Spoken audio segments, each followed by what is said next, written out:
Boa noite a todos.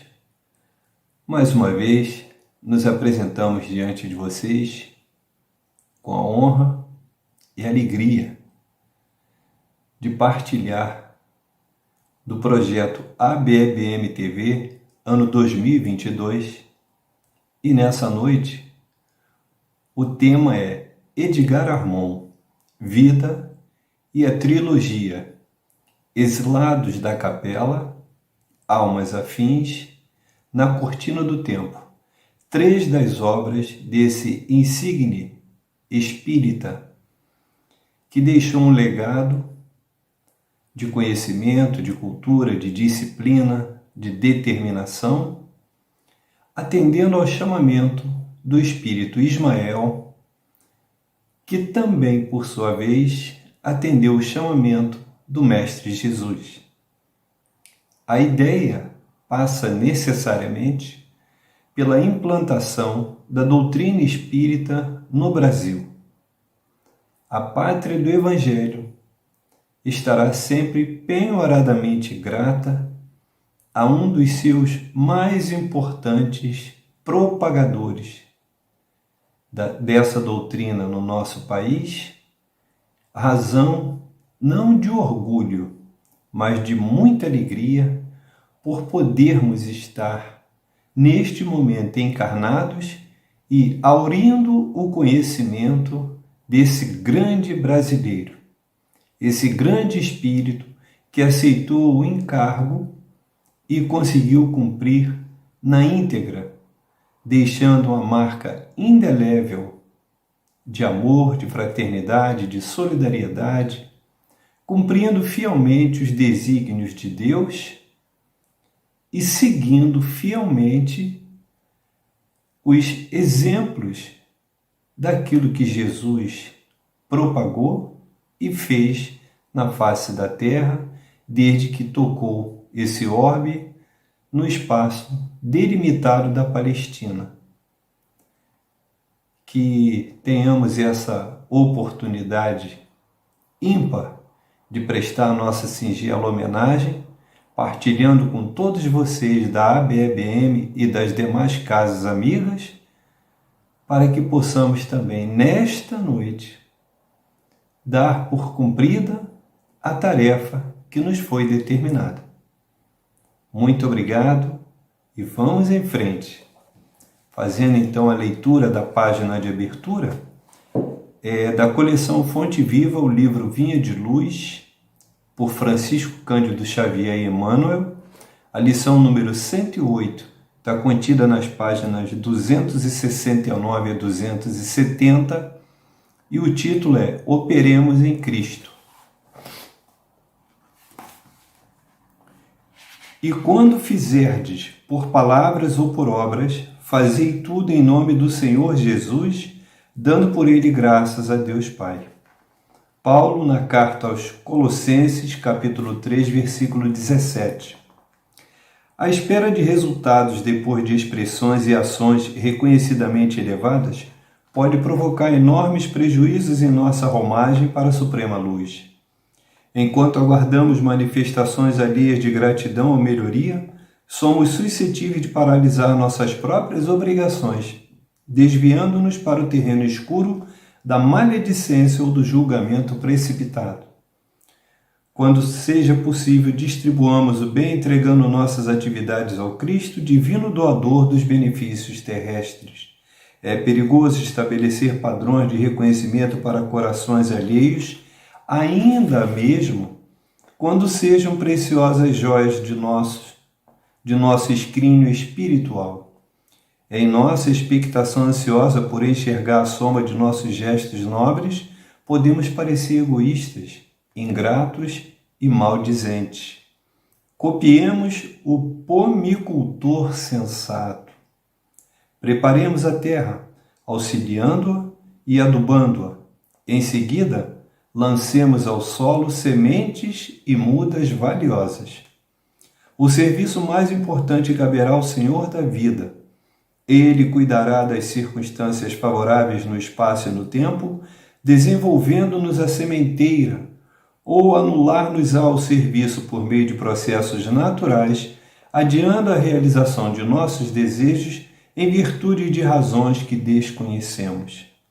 O pomicultor equilibrado trabalha com títulos de sincera confiança no céu, ignorando de maneira absoluta se colherá flores ou frutos de suas obras no quadro do imediatismo humano.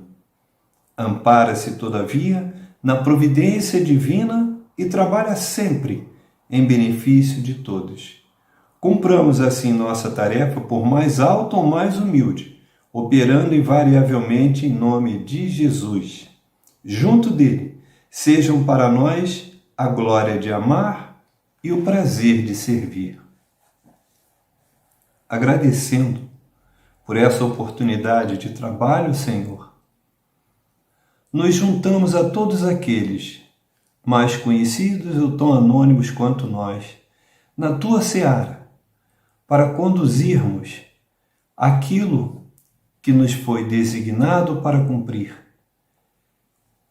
Que possamos realmente ser merecedores dessa confiança e lançarmos a semente na terra, essa terra fértil, profícua, que vai trazer o fruto como resultado do nosso trabalho. Como disseste que ao fim da carreira será a cada um segundo a sua obra, que possamos apresentar ao final dos trabalhos dessa existência a conta devidamente preenchida para darmos conta da conta que nos deste para efetuar.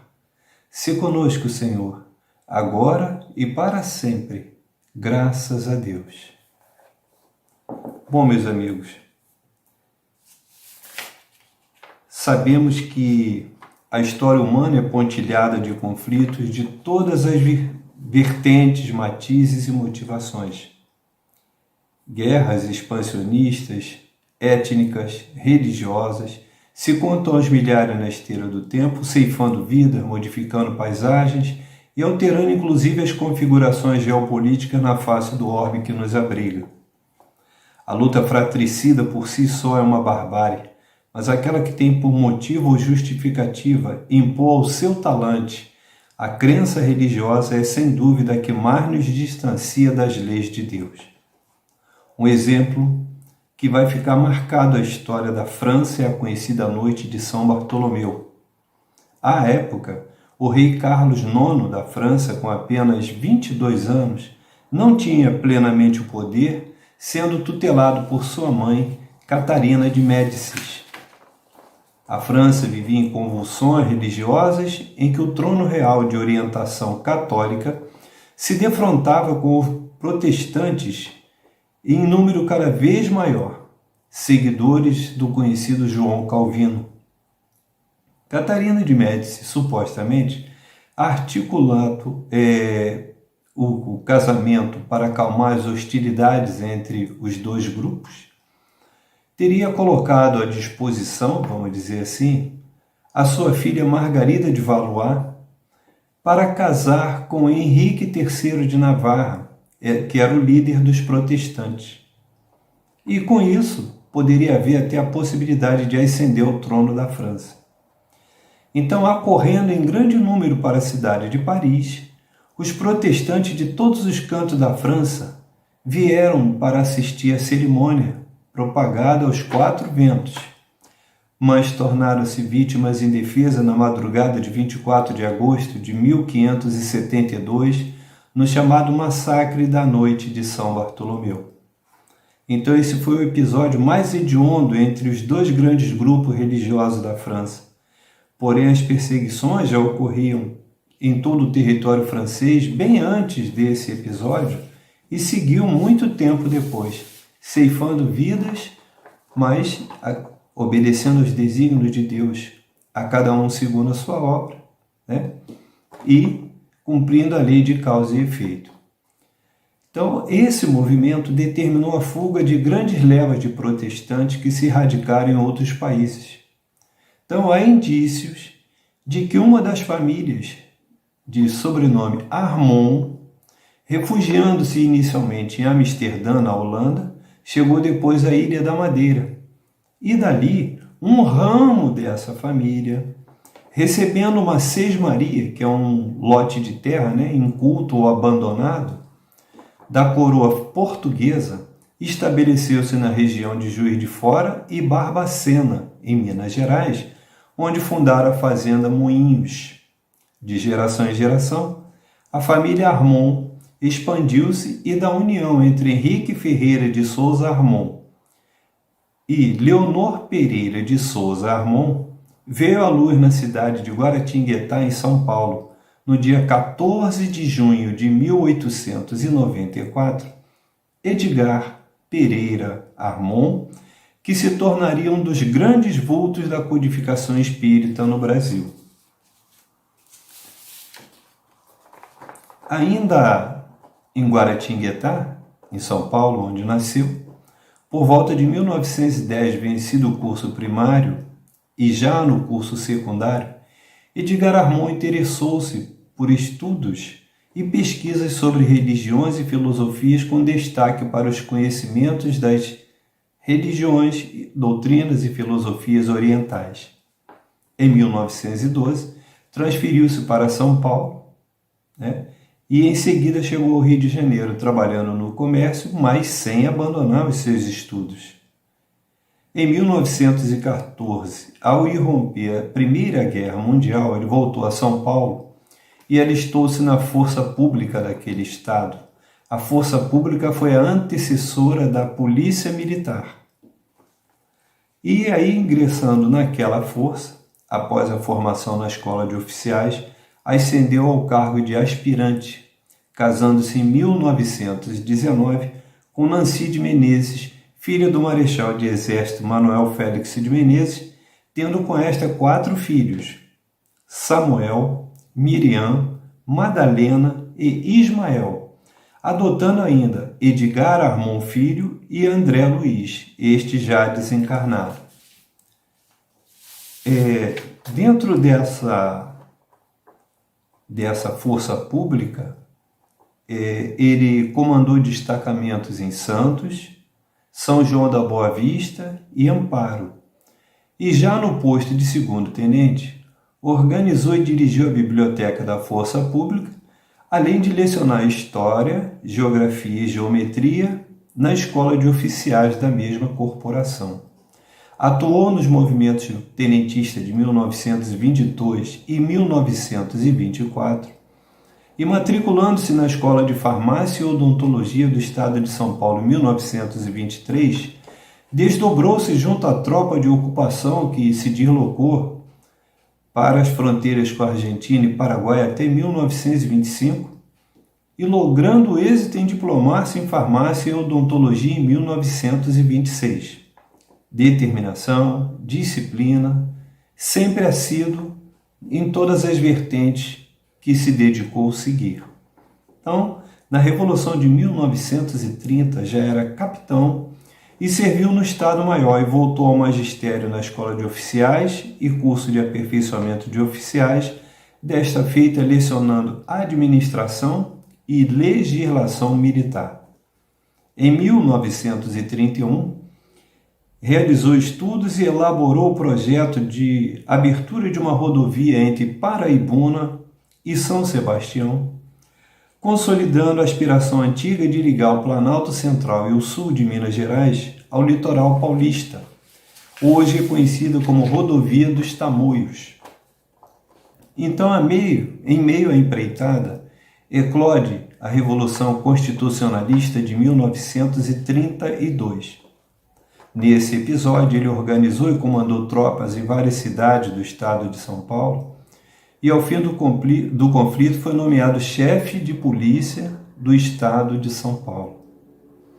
Sempre se destacando nas múltiplas tarefas outorgadas, chegou ao posto de tenente-coronel, exercendo vários cargos na força pública e depois de sofrer grave acidente automobilístico em 1938, e tendo solicitado a reforma em face desse acidente, somente foi julgado inválido para o serviço militar, com a consequente baixa, em 1940, no posto de coronel, encerrando com louvor a laboriosa carreira militar, sendo por isso respeitosamente cognominado comandante. Bem, agora nós vamos falar da sua vida na doutrina espírita. Edgar Armond, ainda na adolescência, interessado no esoterismo, empreendeu estudos e pesquisas sobre religiões e filosofias.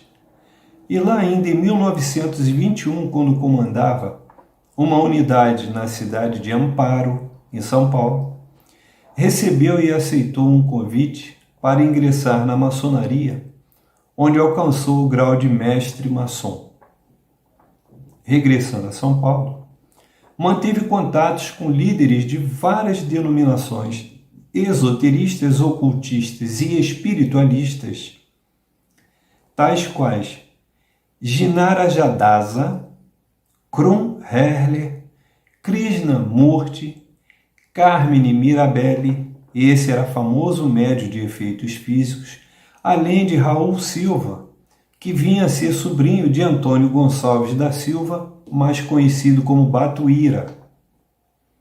Paralelo à carreira militar, em 1932 conheceu e trabalhou ao lado do médium Dr. Luiz Parigot de Souza, no Paraná. Aliás, o Luiz Parigot de Souza era do Paraná.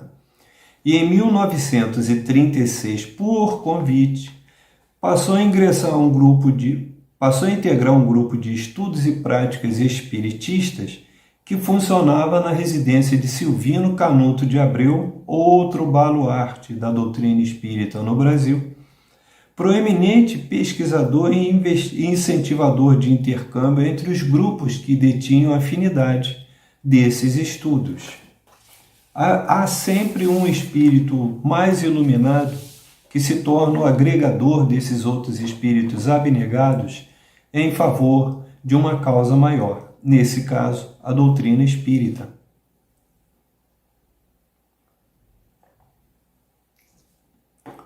Homem ativo e envolvido em múltiplos afazeres, certa feita nos idos de 1938, Edgar Armond foi abordado por um pedreiro que já prestara serviços em sua residência e ouviu deste que era frequentador de um centro espírita na Vila Mariana e que trazia um recado de entidades para que Edgar Armond se precavesse, pois no mês de junho daquele mesmo ano de 1938, ele seria envolvido num grave acidente. Bem, Edgar Armond, estudioso, educador, instrutor, rigoroso, disciplinador, alguns de seus muitos atributos, aparentemente ouvidou o mau presságio.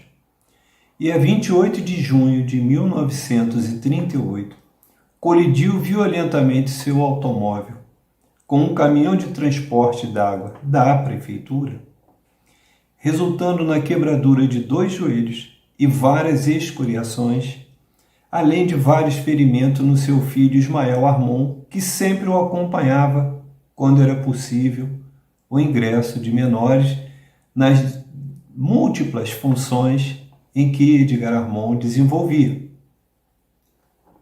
Hospitalizado, foi procurado por muitos para ser visitado. Dentre eles, um dos primeiros, foi o motorista que rogou a Edgar Armond que intercedesse para que esse motorista não perdesse o emprego, uma vez que aparentemente nem teria sido culpado.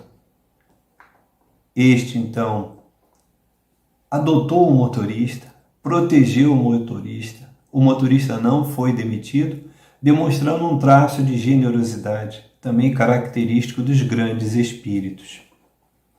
O outro visitante era justamente aquele pedreiro que trouxe a informação de que o acidente era só o pontapé inicial para Edgar Armond trabalhar em favor do espiritismo. E aí se confirma aquela história. A gente está em volta, fica por ali e tal, mas não assume um compromisso, não tem aquele comprometimento inicialmente. E vem a célebre frase: na doutrina espírita, ou você vai por amor, levado desde pequenininho pelos pais para a evangelização infantil, vai crescendo naquele ambiente, vai se desenvolvendo, ou vai pela dor. Nesse caso, apesar de grande estudioso e do resultado final da sua obra partilhando com outros, ombreando com abnegados espíritos a propagação correta da doutrina espírita, ele acabou entrando nessa seara pela dor.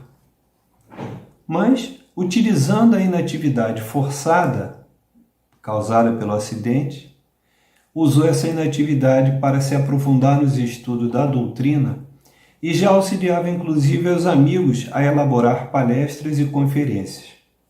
Já convertido ao Espiritismo, no ano de 1939, assistiu a um evento na Associação das Classes Laboriosas em São Paulo, em homenagem a Allan Kardec. Foi uma grande oportunidade em que reconheceu vários amigos de caminhada espírita, estando presente também, naquela oportunidade, Francisco Cândido Xavier, que ainda estava iniciando a missão mediúnica. Olha onde Edgar Armon se meteu. A essa altura, a Federação Espírita do Estado de São Paulo era já uma realidade e, convidado pelo seu presidente recém-eleito, Américo Montanini, aceitou o cargo de secretário-geral da instituição. Muito bem. Na mesma época, se fundiram a Sociedade Espírita São Pedro e São Paulo e a Sociedade de Metapsíquica de São Paulo e a própria FEESP. Então ficou tudo sob um grande guarda-chuva e Edgar Armon era o secretário-geral para organizar tudo isso. Então, sendo um espírito altamente envolvido e comprometido com todas as tarefas que lhe eram atribuídas, Edgar Armon, já na quadra de 1944, dinamizou a organização da estrutura da FESP, criando ainda o periódico O Semeador, voltado para a difusão da doutrina espírita, e alavancar a divulgação das atividades da Casa dos Espíritas do Brasil, uma denominação que abrangia as entidades antes desarticuladas e justapostas. Então ele conseguiu ir designando as atribuições que caberiam a cada uma das instituições, recolhendo os subsídios, as informações e tudo aquilo que já produziam, e sistematizou dentro da Federação Espírita do Estado de São Paulo, que é uma estrutura, uma instituição ímpar em todo o Brasil, servindo de modelo para as outras que foram desenvolvendo em todas as unidades da federação. Então, em 1947, fundou a União Social Espírita, mais tarde denominada União das Sociedades Espíritas, para fortalecer o movimento espírita no estado de São Paulo, unificando e padronizando as práticas religiosas. Então, os cursos, roteiros básicos, as orientações, tudo isso era padronizado e Edgar Armon conseguiu projetar e implantar essas metodologias. Criou também em 1950 a Escola de Aprendizes do Evangelho, a aspiração formulada por Allan Kardec no livro Obras Póstumas. Lá no finalzinho do livro Obras Póstumas tem uma frase: fora da caridade não há salvação. Essa frase é o introito de um capítulo que vai até a página 390, no finalzinho mesmo do livro, começa na página 337, se eu não me engano, vai até a 390, quando Allan Kardec previu e predisse da necessidade de se implantar as escolas para que os médiuns fossem, então, todos orientados e preparados para o exercício da doutrina espírita dentro da disposição para as tarefas mediúnicas, porque a partir do Livro dos Espíritos, exemplificado por Allan Kardec, o que se defendia e o que se propunha e o que efetivamente vem sendo feito é que a cada dia aqueles que se dedicam à causa envolvidos nesse intercâmbio estudem e se preparem cada vez mais para dialogar com aqueles irmãos desencarnados que normalmente nos trazem grandes lições que vão culminar, inclusive, na evolução moral, no aperfeiçoamento intelectual, para que essas duas asas, então, ensejem as condições para que alcemos o voo com destino na evolução.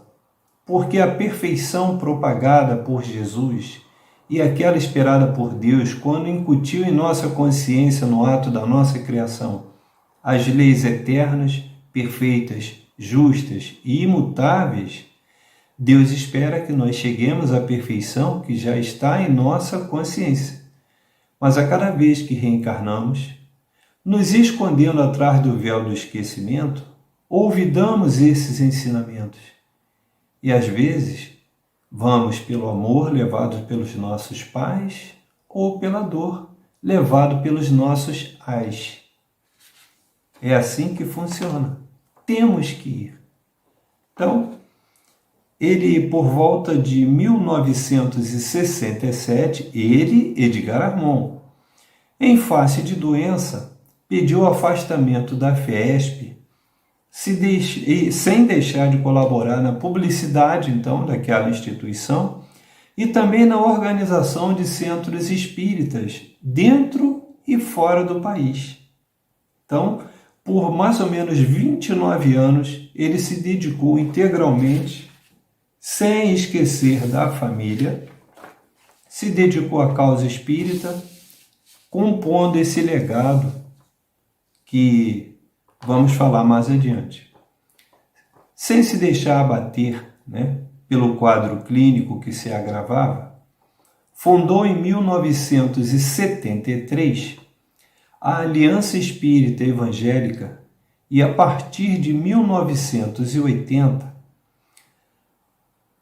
ele assessorou a formação do chamado Setor 3 da Fraternidade dos Discípulos de Jesus, que congrega diversos grupos espíritas, isso tudo dentro da FESP e também nas outras federações.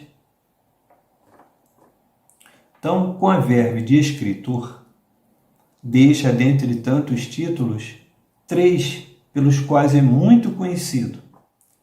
Chama-se o primeiro Os Exilados da Capela, de 1949, Almas Afins, publicado em 1951, e Na Cortina do Tempo, que veio ao público no ano de 1962. E desses 3 títulos, que compõem essa trilogia da queda de Capela para a Terra, vamos falar inicialmente de Exilados da Capela, apenas um pequeno registro, porque nós não podemos aqui descrever toda a história, porque tiraria todo o sentido da curiosidade e da importância que cada obra em si contém. Então, o nosso papel nesse momento é apresentar um resumo para aguçar a curiosidade de cada um de vocês, e aqueles que ainda não leram terão em mãos grandes capítulos da história da humanidade, de forma resumida, bem explicada, bem delimitada, bem delineada, como somente a verve de um grande espírito voltado para a divulgação fraterna da doutrina poderia contribuir. E Edgar Armon foi excelente nesse mistério. Muito bem. Exilados da Capela trata da história da colonização humana no planeta Terra através de um processo de expurgo coletivo originado no orbe do sistema Capella na constelação do Cocheiro, que dista aí entre 42 e 45 anos-luz da Terra, ou seja, a luz emanada daquela estrela Capella demora 42 a 45 anos para chegar aqui. Apenas para ter uma ideia de comparação, a luz do Sol que vemos a todo instante ao longo do dia, na face iluminada, leva aproximadamente 8 minutos para chegar aqui. E o Sol está a 150 milhões de quilômetros da Terra. Tentem imaginar, fazendo conta, quanto significa 42 a 45 anos-luz de distância, multiplicando 300 mil quilômetros, que é a velocidade da luz, 300 mil quilômetros por segundo, multipliquem por minuto, por hora, por dia e, finalmente, por 365 dias, que é o período de um ano. Um ano-luz é uma conta desse jeito aí. Vocês vão ver o número que significa. Quando chegarem naquele numerão que tem mais de 10 dígitos, vocês então vão multiplicar por 42 ou 45, porque as publicações variam muito nessa distância. Mas o que significa 42 para 45? Anos-luz. Um ano-luz já é muita coisa. Enfim, havia 2 objetivos nesse expurgo de Capella.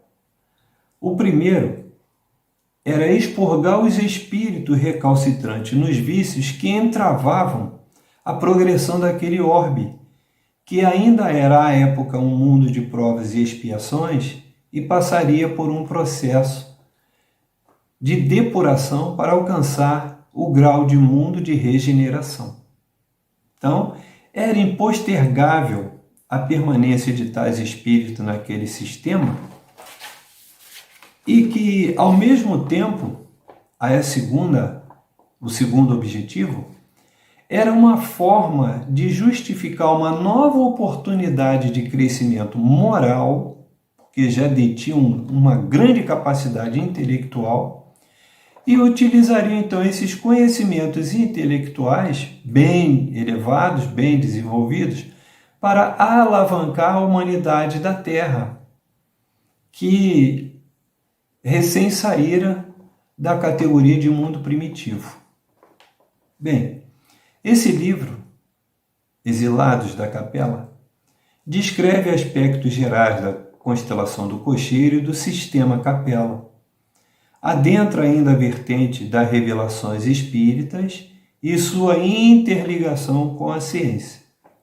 A doutrina espírita, então, se baseia na ciência, na religião e na filosofia, que é o traço de uma das ciências humanas encarregado de ligar esses 2 pontos, religião e ciência, e a partir daí, com insights de sabedoria, trazer a compreensão do avanço que a humanidade pode alcançar, sem olvidar do aspecto religioso, que vem do latim religare, ligar a Deus. Lembram-se que a gente falou anteriormente de que as leis de Deus estão na nossa consciência, no ato da nossa criação enquanto espírito, antes mesmo de recebermos a carne, de recebermos a matéria? Então, é mais ou menos por aí. Esse livro ainda descreve a transição dos reinos animal, do reino humano, aborda a questão en passant do reino mineral e, nessas circunstâncias, discorre sobre o surgimento dos indivíduos, dessa transmigração gigantesca, envolvendo mais de 20 bilhões de espíritos, tá? Que a partir da ocupação em vários pontos do planeta Terra, Destaca então a Atlântida, que então foi promovida a partir desse ponto a enxertia e a miscigenação humanas, com a Terra experimentando grande progresso de conhecimento na matemática, astronomia, arquitetura, navegação, agricultura, e o afundamento de Atlântida, não obstante a misericórdia divina, foi consequência da insistência em perpetuar os vícios que já foram motivo do expurgo do sistema Capela para vir para a Terra. Então, essa misericórdia divina tem um limite. Você tem o livre-arbítrio. Pode definir o que vai fazer. Como apresenta aquela capa das edições antigas do livro O Céu e o Inferno de Allan Kardec. Para um lado tem a planície, verdejante, os pássaros, a água corrente ali representa o paraíso. Por outro lado, há uma outra cabeça, um outro crânio voltado para o lado dos vulcões, terremotos, os grandes cataclismos, os corvos, representando o quê? O inferno. O céu e o inferno estão dentro de nós. A opção pertence a cada um, mas não esqueçam que ao final tem a lei de causa e efeito. Então, nesse sentido, mesmo em nossos dias, hoje, 2022, e apesar dos precursores e sucessores de Jesus Cristo, que na passagem pela Palestina pregou e exemplificou o amor e a paz, ainda assim, Jesus foi imolado pela incompreensão da humanidade e o que redunda nas reencarnações punitivas que trazem também em nós, por descendência, e reincidência nos erros, as dores, angústias e vicissitudes que nos assolam a existência. Então, subsidiariamente, esta obra de Edgar Armond faz referência e consulta também a Gênesis de Moisés na Santa Bíblia, faz referência à Gênese trazida por Allan Kardec e também ao livro A Caminho da Luz por Francisco Cândido Xavier e Emmanuel, que Edgar Armond conhecera lá naquele evento de 1936. Agora um resumo do livro Almas Afins. Diferentemente dos títulos Exilado da Capela e Na Cortina do Tempo, essa obra, Almas Afins, é um relato romance, ou como queiram, o romance espírita, que aborda o relacionamento nas diversas reencarnações de apenas 4 espíritos, 4, vindos também do sistema Capela desde os primórdios da Terra, a partir do continente extinto da Lemúria, esse lá no sul da Ásia, e depois reencarnando no Egito ao tempo dos faraós. Às vezes ocupam postos de relevância nas sociedades a que pertencem, às vezes criaturas comuns que exercitam as virtudes no papel anônimo revestido da honestidade. São os mesmos 4 espíritos se revezando, se alternando entre poderosos e humildes, mas sempre ligados. Então destaca-se nessa obra, Almas Afins, o amor e companheirismo que une, num período milenar, as personagens em laços que obedecem à lei do karma, como pregam as doutrinas do Oriente, ou a lei de causa e efeito.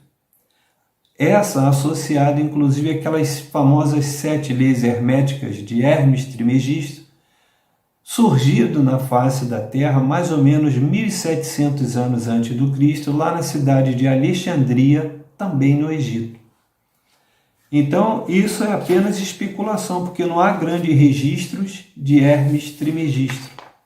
Perdoem aí o trocadilho, mas é desse jeito. Então, o caráter singular dessa obra, em 20 capítulos, é o relato de que se trata desse reencontro desses 4 espíritos através de uma reunião mediúnica envolvendo médiuns dotados de elevado valor moral, estudiosos aplicados e envolvidos em alto grau para recepcionar espíritos de tão longa trajetória. Então é preciso ter um cabedal de conhecimento dos médiuns comunicantes, porque eles fazem a intermediação com espíritos de alto conhecimento. E a não ser aqueles casos extremos como Chico Xavier, que era dotado de todas as características mediúnicas que um espírito pode enfeixar no seu intelecto, que independe então do grau de instrução, nós somos mortais comuns. Nós não somos nenhum espírito excepcional como foi, por exemplo, Chico Xavier.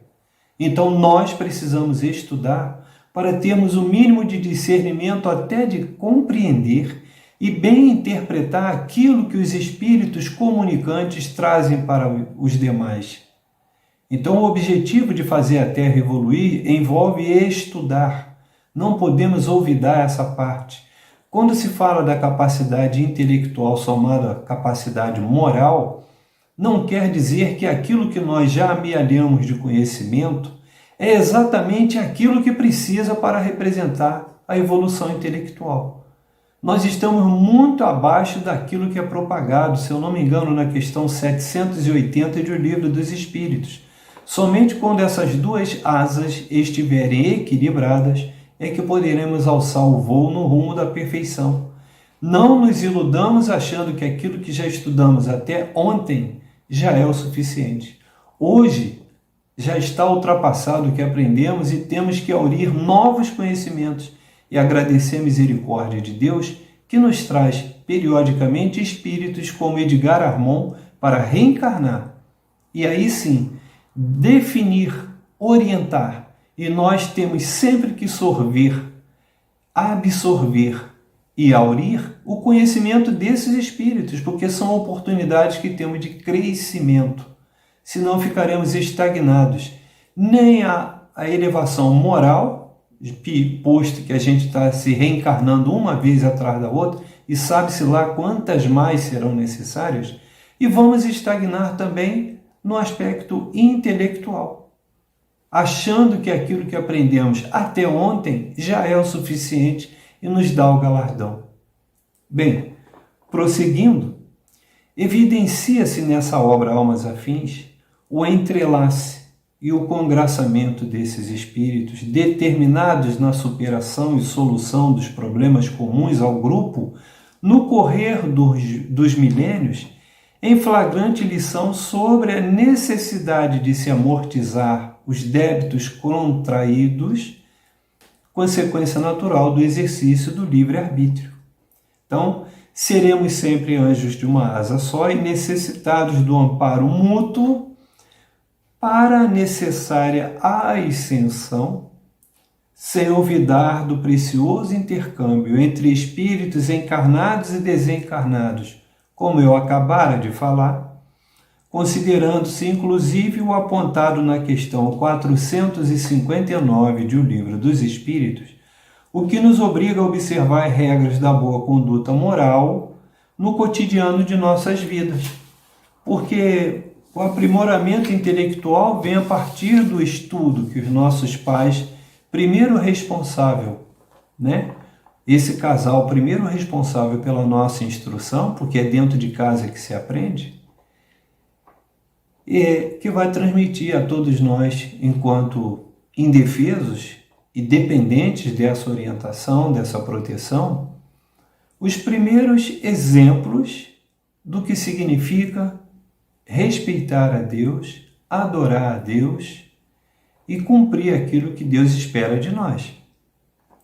Agora, nós vamos para a obra Na Cortina do Tempo. Nesta obra, um espírito na condição de instrutor que teria reencarnado no Brasil há muitas décadas agora estaria a serviço de uma das colônias espirituais situadas no chamado umbral médio. Esse umbral médio é mais ou menos na mesma faixa de frequência vibratória da cidade Nosso Lar, muito bem descrita no livro homônimo por André Luiz, na psicografia de Francisco Cândido Xavier. Uns dizem que há em torno de 25 colônias espirituais sobre o Brasil, as mais conhecidas. Outros falam em 52 colônias. Outros falam em 58 colônias, isso sobre o território do Brasil. Imagina a quantidade que tem de colônias espirituais sobre todos os países. São mais de 200 países nominados na ONU, Organização das Nações Unidas, compreendendo toda a face da Terra, naturalmente no plano invisível. Então, voltando ao ponto, na cortina do tempo, esse espírito, então, atendendo ao convite de um outro espírito companheiro, vem observar a prática e organização das atividades mediúnicas no estado de São Paulo, já observando o trabalho implantado por Edgar Armon.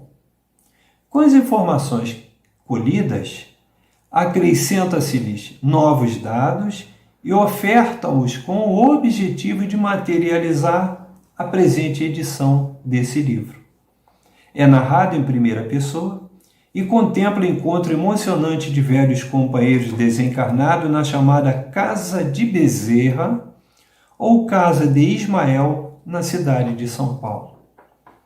Nesse reencontro, registra-se a partir do capítulo 5 as impressões dos primeiros agrupamentos humanos na Lemúria, ao sul da Ásia, e na Atlântida, situada no oceano do qual lhe deriva o nome, ou seja, Oceano Atlântico, entre as Américas, Europa e África.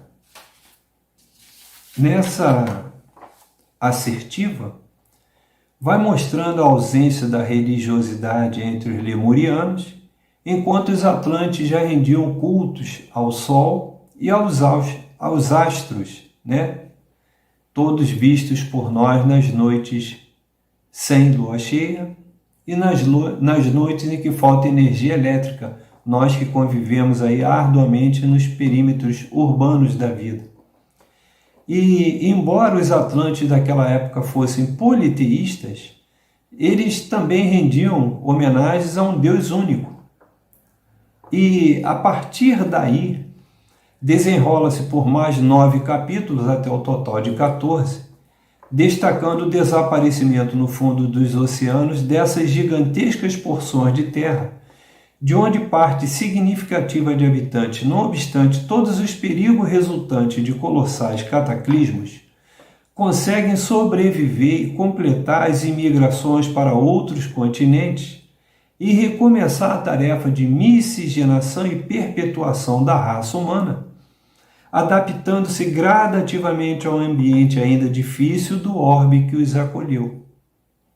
A partir do afundamento, os atlantes sobreviventes contribuíram enormemente para a origem dos povos astecas no atual México, os maias na atual Guatemala, também no México e ainda em Honduras, e os incas centralizado no atual Peru, mas uma civilização que praticamente percorreu toda a Cordilheira dos Andes, desde o ponto do Equador até a Patagônia, na Argentina.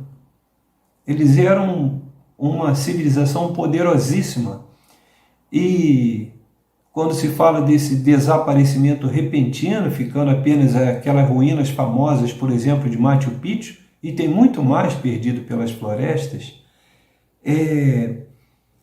esses povos também contribuíram para a evolução da civilização grega e necessariamente a civilização egípcia. Então, como é que conseguiram chegar? A ciência vai explicando aos poucos e nós vamos compreendendo através dessas descobertas da arqueologia. Essa semana mesmo foram descobertas mais de 400 tumbas ou múmias nas suas urnas, numa grande área escondida no Egito. Podem ter a certeza que muito mais se vai descobrir, mas nós estamos conscientes de que ainda não sabemos quase nada daquilo que são os desígnios de Deus. Ao final, então, dessa obra, sempre na primeira pessoa, o valoroso Espírito informa que o povo hebreu foi o escolhido para realizar a tarefa de guardar e expandir a religião genuinamente monoteísta, mesmo para isso enfrentando toda sorte de vicissitudes, toda sorte de tropeços, sendo a mais grave o não reconhecimento do Messias, que passou diante deles, culminando na crucificação do Jesus Nazareno, o que vem, apesar da misericórdia de Deus, entravar mais uma vez o resgate de bilhões de espíritos para mundos mais elevados. Cabe então ao Espiritismo, em especial a doutrina espírita, assentada no tripé ciência, religião e filosofia, desempenhar o papel do Consolador prometido por Jesus, alavancando o conhecimento e sensibilizando corações. Essa foi a mensagem por esse Espírito, que não sabemos o nome, nesta obra que completa a trilogia de Edgar Armond, Na Cortina do Tempo. Então, além das obras aqui descritas, essa trilogia, Edgar Armond, espírito de elevado senso intelectual e de inconteste liderança, produziu outros títulos voltados à implementação, organização e atualização, além da prática da boa administração do acervo e rotinas da doutrina espírita em todas as jurisdições alcançadas, visando a devida preparação dos trabalhadores sensibilizados pelo chamamento às lides do Consolador prometido, nesse Brasil, coração do mundo, pátria do Evangelho, denominado pelo grande espírito de Humberto de Campos, na obra que leva esse título, na psicografia magistral de Francisco Cândido Xavier. Coube, então, a esse verdadeiro mártir da doutrina trazer a lume mais de 400 livros, mais de 400 obras, algumas já traduzidas em múltiplos idiomas, dando uma ideia da magnitude desse outro grande espírito. Mas, em paralelo, contemporâneo, em sintonia, na mesma frequência vibratória para os fins e objetivos da divulgação da doutrina, há inúmeros espíritos tão iluminados quanto, como Eurípides Barçanufo, Bittencourt Sampaio, o Batuíra, que a gente citou lá no início, Leopoldo Cirne, Guilhom Ribeiro, Dr. Bezerra de Menezes, que no Rio de Janeiro fez a unificação da Federação Espírita Brasileira, até que um dia, em 1960, Brasília, então, foi inaugurada e a capital federal, passando para Brasília, deixou no Rio a sede na Avenida Passos 28 a 30, no centro do Rio de Janeiro, que é a chamada sede histórica da Federação Espírita Brasileira. Então, a sua sede administrativa foi transferida para Brasília, por ser a capital, o Distrito Federal. E o Rio de Janeiro, então, tem um prédio histórico que, apesar das restrições em face da pandemia, tem lá a sua organização para visitação pública. Tem um companheiro chamado Antônio, e o apelido do Antônio é Pensamento. Esse é o guia turístico, também guia cultural, porque sabe muito da história da FEB para contar, inclusive os múltiplos endereços que a Federação Espírita Brasileira no Rio de Janeiro ocupou por aluguel, e o Dr. Bezerra conseguiu materializar e angariar o recurso necessário para que chegasse então até aquela sede portentosa na Avenida Passos 28 a 30, no centro do Rio de Janeiro, entre a Avenida Presidente Vargas e a Praça Tiradentes. Aquela é a sede histórica. E o Dr. Bezerra, infelizmente para muitos, felizmente para outros, porque continuam recebendo os bons influxos, somente pôde adentrar aquela instituição em espírito, porque ele nos deixou em 11 de abril de 1900 e o prédio foi efetivamente ocupado somente a partir de 1911. Então, em espírito, ele está lá, junto com Ivone do Amaral Pereira e tantos outros. Enfim, voltando então à biografia de Edgar Armand, a denominação Brasil Coração do Mundo Pátria do Evangelho, que dá título à obra trazida a lume por Francisco Cândido Xavier, orientado por Humberto de Campos, dá bem uma prova inequívoca do comprometimento à causa maior do Cristo em favor da humanidade e, em particular, a essa pátria do Cruzeiro. Depois de uma encarnação ilibada, devotada ao trabalho profícuo, onde as claridades da consciência foram planificadas em todas as atividades em que se envolveu, dando muito do seu contributo pessoal, Edgar Armand, cognominado O Comandante, às 4h30 do dia 29 de novembro de 1982, deixou a matéria e retornou aos páramos do invisível, onde com certeza já chegou trabalhando, deixando em nós a convicção de que verdadeiramente atendeu e entendeu o chamado do Cristo Jesus para vir auxiliar na cruzada de Ismael, na terra da Santa Cruz, materializando os postulados de Allan Kardec, que já previra essa tarefa lá, como disséramos no início, no livro Obras Póstumas. Fica aqui então o nosso testemunho, o nosso preito de gratidão, a nossa homenagem a esse grande espírito que, ombreando com tantos outros, tem mantido as diretrizes na nossa ligação com o plano mais alto. E, voltando agora ao início da nossa exposição, lembram-se da perseguição da noite de São Bartolomeu? Tem um DVD que eu guardo como relíquia, chamado A Rainha Margot.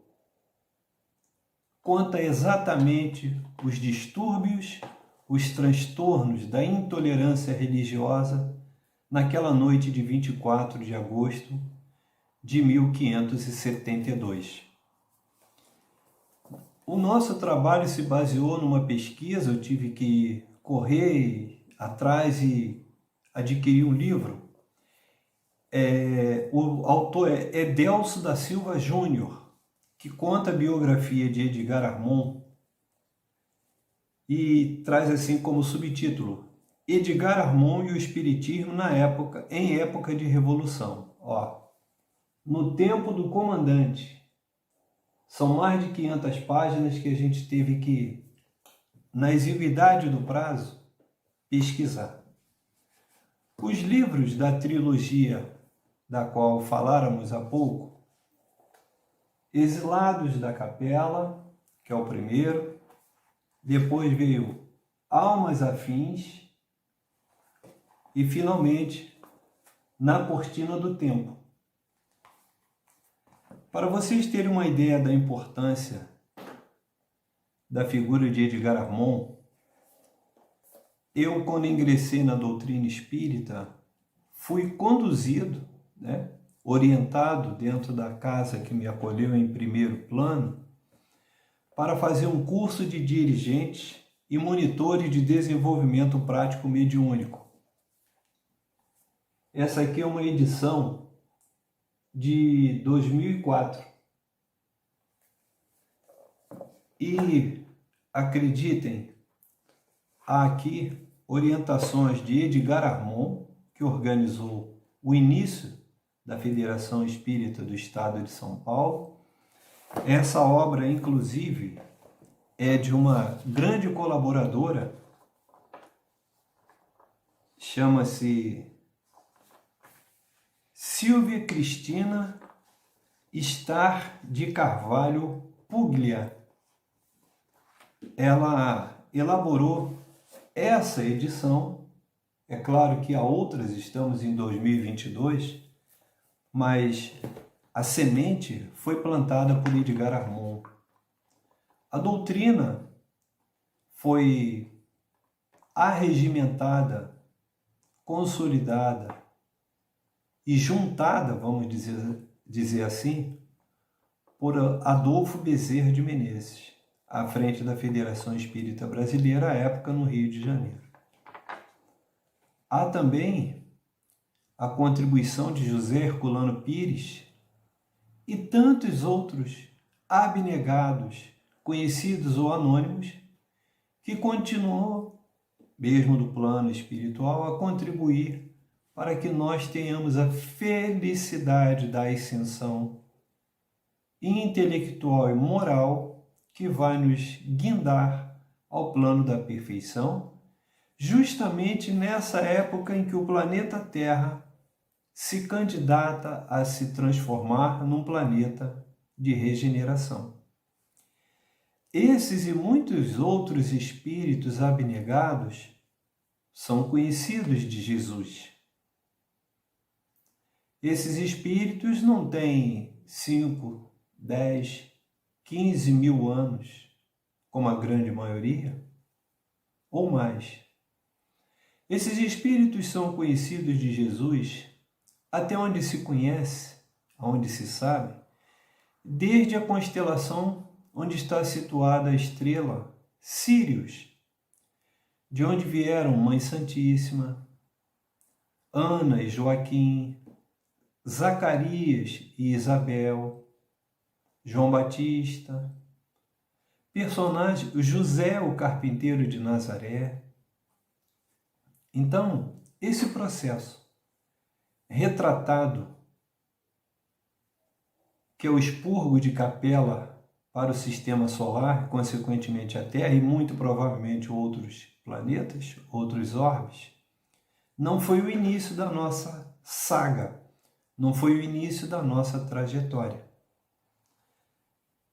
Há relatos em outras obras de psicografia, na forma de romance histórico, que trazem grandes referências, mas acima de tudo no caráter mediúnico, da ligação entre aquele espírito que informa e aquele espírito que transforma essa informação em conhecimento e materializa as obras das quais nos referimos e nas quais buscamos referência nas pesquisas para a elaboração de todo o trabalho para ser apresentado a cada um de vocês, com todo carinho, com todo respeito, com todo amor e numa demonstração de gratidão por essa oportunidade de trabalho. Para vocês terem uma ideia, para conhecer um pouquinho mais de Adolfo Bezerra de Menezes e tantos outros espíritos que reencarnaram no Brasil e hoje já estão na pátria espiritual, alguns inclusive tais quais o Dr. Bezerra, com galardão de reencarnar no orbe que bem escolhesse, segundo informações, foi um convite carinhoso da Mãe Santíssima quando o Dr. Bezerra completou 50 anos de desencarnado. Seria um presente, um reconhecimento, uma oportunidade de estar num outro plano mais elevado que a Terra.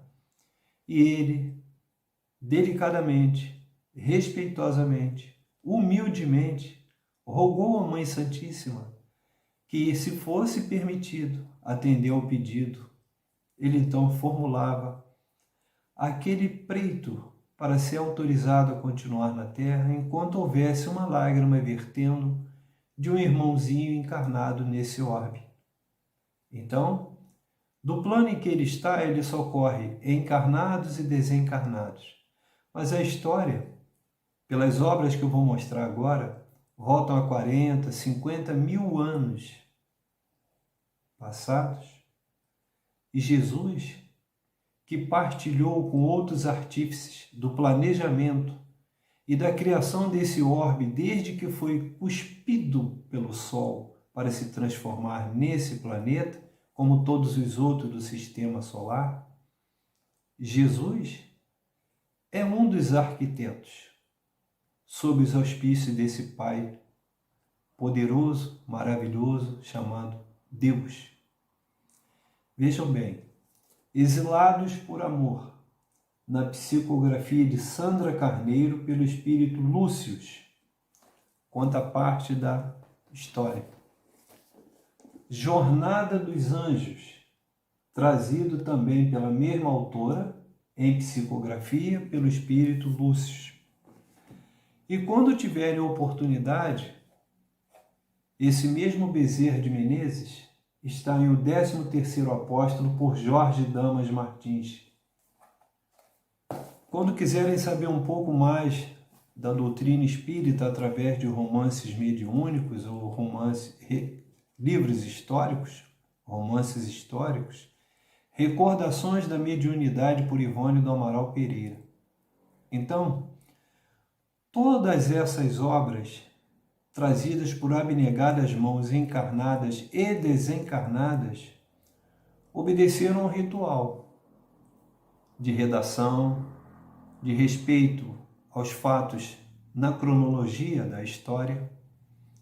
E tudo isso é uma organização que só se consegue quando você obedece a um roteiro programado.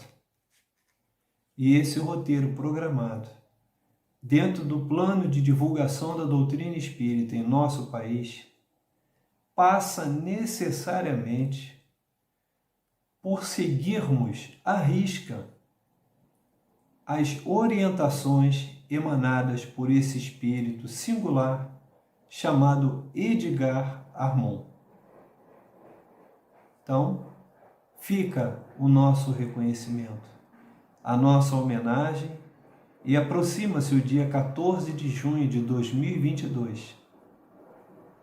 Que pensemos e oremos na intenção desse espírito invulgar que nos trouxe um grande contributo para a divulgação dessa doutrina, que é aquela em que nós, depois de tanto navegarmos pelos milênios afora, professarmos tantas religiões, seguirmos tantos cultos, finalmente chegamos na doutrina espírita, que é aquela que nos mostra a verdade. Ela não impõe dogmas, ela não determina o que nós temos que fazer. Ela não promove indulgências, ela não promove castigos por chibatadas, açoites. Ela não promete um terreno no céu. Ela não vem pregar que basta ser bonzinho hoje, que você apaga os erros, os equívocos, as falhas e os vícios do passado. É a lei de causa e efeito.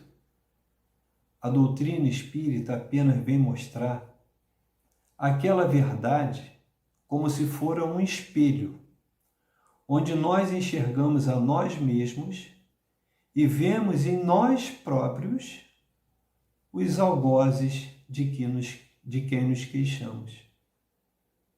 Então, numa oportunidade fomos algozes também de outros. Hoje, se somos vítimas, é a lei de causa e efeito. Funciona assim, vai funcionar assim, e nós estaremos sempre submetidos a esses desígnios de Deus, porque é de lá, desse ente supremo, criador de tudo e de todas as coisas, que emana tudo que é permeado pelo fluido cósmico universal, de onde se extrai o fluido vital, que nos dá o fôlego da vida, como dito lá no capítulo 2, versículo 7 de A Gênese de Moisés, que Deus, voltado para a criação do homem à sua imagem e semelhança, teria pego um punhado do pó da terra, elaborado uma figura, e nas narinas dessa figura soprou o fôlego da vida. A figura somos nós, de orbe em orbe, e desde que se é conhecido, expurgos de Sírios para a capela, de capela para o sistema solar, em especial a Terra, e hoje já se fala de um exoplaneta, porque ele está fora do sistema solar, mas muito mais próximo do que se imagina. Aqui no passado tinha recebido um código, né? Um código alfanumérico dado pelos astrônomos. Hoje já tem até nome. Chama-se Quiron, aparentemente mais primitiva que a Terra. Roguemos então, por espíritos abnegados do quilate de Edgar Armond, para que tenhamos pelo menos a oportunidade de reencarnar nessa Terra. Ruim por nossa obra, ruim por nossos atos, pelas nossas ações, mas principalmente pelo nosso pensamento, que às vezes não materializado é o suficiente para aniquilar todo aquele bem que nós, esses mesmos espíritos, fizéramos por nós mesmos ou por outrem. Então vigiemos, como disse Jesus, orai e vigiai. É esse desiderato que a gente roga todos os dias quando amanhece e todos os dias quando anoitece. Que o nosso irmão protetor espiritual esteja sempre ao nosso lado, nos orientando, nos intuindo e, pelo próprio nome, nos proteja. Tudo tutelado por Jesus Cristo, em nome desse Deus Pai Todo-Poderoso. Nesse momento, agradecemos a todos vocês que nos deram a honra da presença, ainda que no modo virtual. Agradecemos aos nossos irmãos, protetores, mentores espirituais, a esses espíritos abnegados, tais como Edgar Armond, e rogamos a esse Pai infinito, de amor e misericórdia, que continue nos abençoando, que tenhamos um futuro profícuo para diminuirmos os débitos que contraímos em existências pretéritas e que as dores, angústias e vicissitudes que assolam a nossa existência presente sejam minimizados por toda a nossa obra no caminho do bem, do amor, da fraternidade, da solidariedade, da caridade, do conhecimento ampliado, da compreensão dessa lei de Deus que já está em nossa consciência, utilizando-nos dessas obras trazidas por esses insígnes espíritos, e que eles continuem produzindo, na forma de psicografia, por outros irmãos encarnados e abnegados, todos caminhando e ombreando através do Consolador prometido. Sê conosco, Senhor, agora e por todo sempre, graças a Deus. A todos vocês, um muito obrigado e tenham todos uma boa noite.